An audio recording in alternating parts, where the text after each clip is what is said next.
নমস্কাৰ, মই নেহা স্বাগতম জনাইছোঁ সকলোকে মোৰ ইউটিউব চেনেল টক্স উইথ নেহালৈ এটা নতুন ভিডিঅ'ৰ সৈতে। আজি মই আপোনালোকৰ মাজলৈ লৈ আহিছোঁ মৃণাল কলিতাদেৱৰ দ্বাৰা ৰচিত অসমীয়া গল্প বকুল ফুলৰ দৰে। ইয়াৰে প্ৰথমটি খণ্ড মই পাঠ কৰিম আৰু আপোনালোকে শুনিব।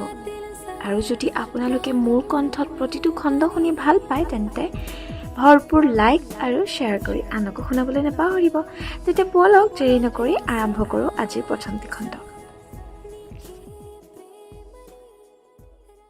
অসীমৰ মনটো দুখেৰে ভৰি পৰিল। সি স্কুলৰ গেটৰ কাষৰ বকুল গছজোপাৰ ছাঁত বহি আছে অকলে। তাৰ কাষেৰে লগৰ ল'ৰা ছোৱালীবিলাক অহা যোৱা কৰি আছে। কোনেও তাক মাত এষাৰ লগোৱাৰো প্ৰয়োজন বুলি অনুভৱ কৰা নাই। অৱশ্যে সিও কাকো মাতিবলৈ উৎসাহ অনুভৱ কৰা নাই। অকলে থাকিয়েই তাৰ ভাল লাগিছে। আজিকালি তাৰ এনেকৈ থাকিয়েই ভাল লাগে। কোনোবাই তাৰ লগত কথা পাতিবলৈ বিচাৰিলেও বা ওচৰ চাপিলেও সি অস্বস্তি অনুভৱ কৰে, যেন এডাল কেৰেলোৱা চুই দিলেই কোচ খাই থাকিব। সিহঁতৰ আজি বছৰেকীয়া পৰীক্ষাৰ ৰিজাল্ট দিছে। সি ৰিজাল্ট লোৱাৰ কোনো আগ্ৰহ অনুভৱ কৰা নাই। পৰীক্ষাত পাছ কৰিব নে ফেইল কৰিব সি নিজেই খাটাং নহয়। পাছ কৰিলেও দুখ কৰিবলগীয়া একো নাই, ফেইল কৰিলেও দুখ কৰিবলগীয়া বিশেষ একো নাই। যোৱা বছৰো সি কোনোমতেহে পাছ কৰিছিল। ক্ৰমান্বয়ে তাৰ পঢ়া বেয়া হৈ আহিছে। আচলতে দিনে দিনে তাৰ পঢ়াৰ প্ৰতি আগ্ৰহ কমি আহিছে। বকুলজোপাৰ তলত বহি সি বেলেগ এটা কথাহে ভাবি আছে। স্কুলত ৰ'দ ঢলি ঢলি গৈ আবেলিটোও যাওঁ যাওঁ হ'লগৈ। স্কুলৰ চৌহদত এসময়ত নিৰ্জন হৈ পৰিল। বহি বহি অসীমৰো আমনি লাগিছিল। উঠো নুঠোকৈ সি উঠিল। তাৰ ৰিজাল্টটো সি চাবনে এবাৰ ভাবিলে। তাৰপিছত যাওঁ নাযাওঁকৈ সি ৰিজাল্টত ওলমাই থোৱা বৰ্ডখনৰ ওচৰলৈ আগবাঢ়িল। যিমানেই আগবাঢ়িল সিমানেই তাৰ ভয় লাগিবলৈ ধৰিলে।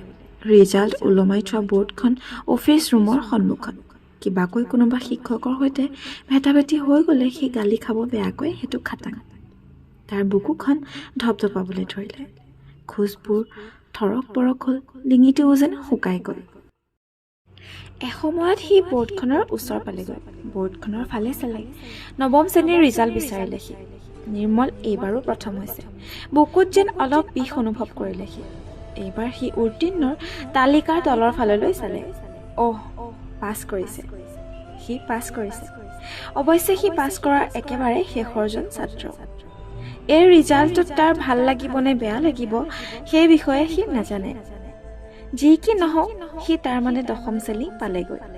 কথাটো মনলৈ অহাৰ লগে লগে অলপ আগতে ভাবি থকা কথাটোৱে তাক আকৌ আমনি কৰিবলৈ ধৰিলে। সি গেটৰ ফালে আগবাঢ়িল। হঠাতে এটা তীক্ষ্ণ স্বৰ তাৰ কাণলৈ আহিল। এইফালে আহ পাখণ্ড। অসীমে ঘূৰি চাই চক খাই উঠিল। মহেন্দ্ৰ মাষ্টৰ ঘৰলৈ যাবলৈ অফিচ ৰুমৰ পৰা ওলাই আহিছে কিজানি। লগত এজন ডেকা মানুহ। অসীমে চিনি নাপালে। ভয় আৰু অস্বস্তিৰে তাৰ মনটো ভৰি পৰিল। মহেন্দ্ৰ মাষ্টৰ খুব কাঢ়া শিক্ষক। তাক গালি পাৰিব সি জানে।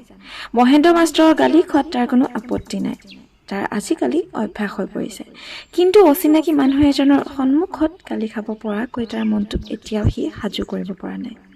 হ'ব, এসময়ত এইখিনিও সহজ হৈ যাব। সি মহেন্দ্ৰ মাষ্টৰৰ ওচৰ পালেগৈ। তলমূৰ কৰি হাত দুখন দুয়োফালে গালত লিপিত খুৱাই ধৰি সি কোচমোচ খাই থিয় দি ৰ'ল। এটা প্ৰকাণ্ড কান্তলীয়া স্বৰ তাৰ গালত পৰিল। তই অৰ্ধপাতে গলি। গৰজি উঠিল মহেন্দ্ৰ মাষ্টৰ।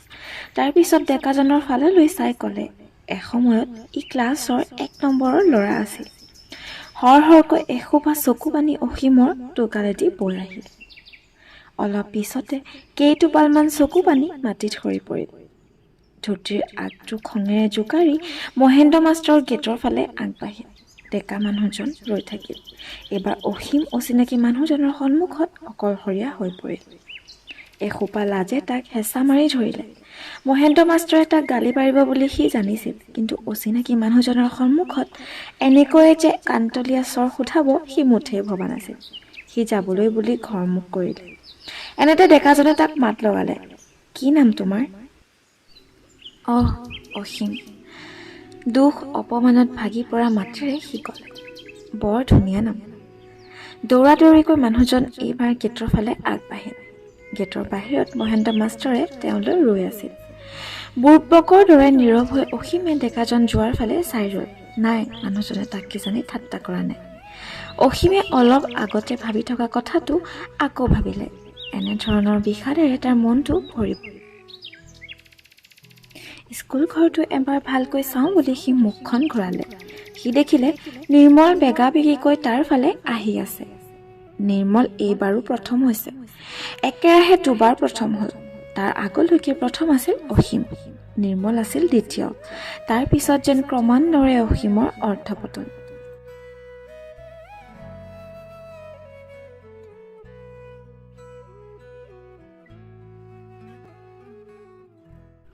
নিৰ্মলক দেখি অসীমৰ অস্বস্তি লাগিল। তাৰ ঠাই এতিয়া নিৰ্মলে দখল কৰিছে। নিৰ্মল ভাল চোকা ছাত্ৰ আৰু সি এতিয়া অৰ্ধপাতে যোৱা বেয়া ছাত্ৰ। নিৰ্মলৰ মুখামুখি কেনেদৰে হয় তাকে ভাবি অসীমে উচ পিচাবলৈ ধৰিলে।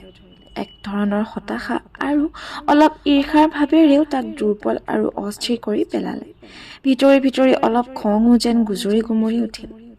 কাৰ ওপৰত এই খং সি নিজেই নাজানে। এই সকলোৰে পৰা সি যেন দৌৰি পলাই গুচি যাব ক'ৰবালৈ। সি গেটৰ ফালেৰে বেগেৰে আগবাঢ়িল।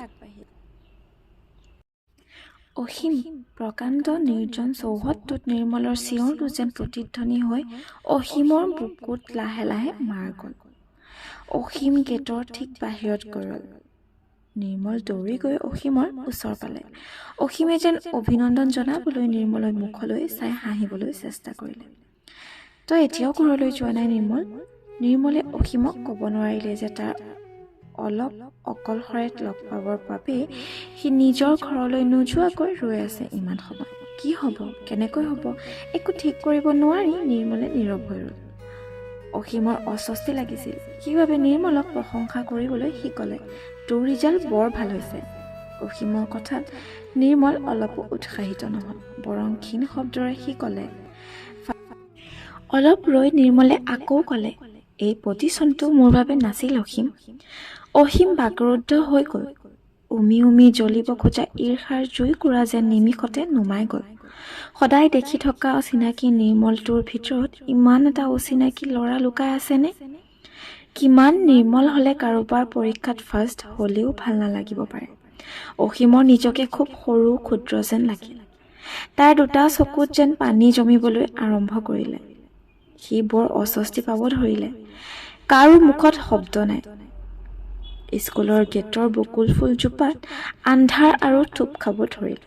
নৈ পাৰৰ পৰা ঠাণ্ডা বতাহ এচাতিও বৈ আহিল। সেই শীতল আন্ধাৰ নীৰৱতাখিনিৰ ফাঁকে ফাঁকে নিৰ্মলৰ কোমল শব্দ কেইটামান লাহে লাহে যেন সোমাই গ'ল। তোৰ কি হৈছে মোক কবি অসীম? বুকুৰ ভিতৰত নীৰৱে বৈ থকা নদীখন যেন হঠাতে পাৰ ভাঙি বৈ যাব ধৰিলে। বুকুৰ ভিতৰৰ পৰা কিবাই উজাই আহি অসীমৰ ডিঙিত সোপা মাৰি ধৰিলে। তাৰ এনে লাগিল পিছ মুহূৰ্ততে যেন সি চিঞৰি চিঞৰি কান্দিব। কি হ'ল জানো? নিৰ্মলৰ ওচৰৰ পৰা পলাবলৈ হঠাতে অসীমে দেখোন দৌৰিবলৈ আৰম্ভ কৰিলে। ক্ৰমে ক্ৰমে সি দূৰলৈ আঁতৰি গৈ থাকিল আৰু এসময়ত আন্ধাৰ কেঁকুৰি এটাত অসীম অদৃশ্য হৈ গ'ল। গাইজ, অসীমৰ বাৰু কি সমস্যা হৈছে? সি বাৰু বাৰে প্ৰতি কি ভাবি থাকে তাৰ বিষয়ে বাৰু আপোনালোকৰ জানিবলৈ মন যায়নে? যদি আপোনালোকৰ জানিবলৈ মন যায় তেনেহ'লে আপোনালোকে অপেক্ষা কৰিব লাগিব আমাৰ দ্বিতীয় খণ্ডলৈ। গাইজ, যি কি নহওক আপোনালোকৰ লাইফতো বাৰু আপোনালোকে এনেকুৱা ধৰণৰ সমস্যাৰ সৃষ্টি হৈছে নেকি? আৰু যদি হৈছে তেনেহ'লে আমাক এটা কমেণ্ট কৰি জনাওক। আৰু যদি আপোনালোকে আমাৰ ষ্টৰিসমূহ ভাল পাই শুনি তেনেহ'লে এটা লাইক কৰি দিব। আৰু যিসকলে প্ৰথমবাৰৰ বাবে চাইছে মোৰ চেনেলটো তেওঁলোকে ছাবস্ক্ৰাইব কৰি দিব। গাইজ, এতিয়া মই বিদায় লৈছোঁ। ইয়াৰ দ্বিতীয়টি খণ্ডলৈ মই পুনৰ আপোনালোকৰ কাষ চাপিম। ধন্যবাদ।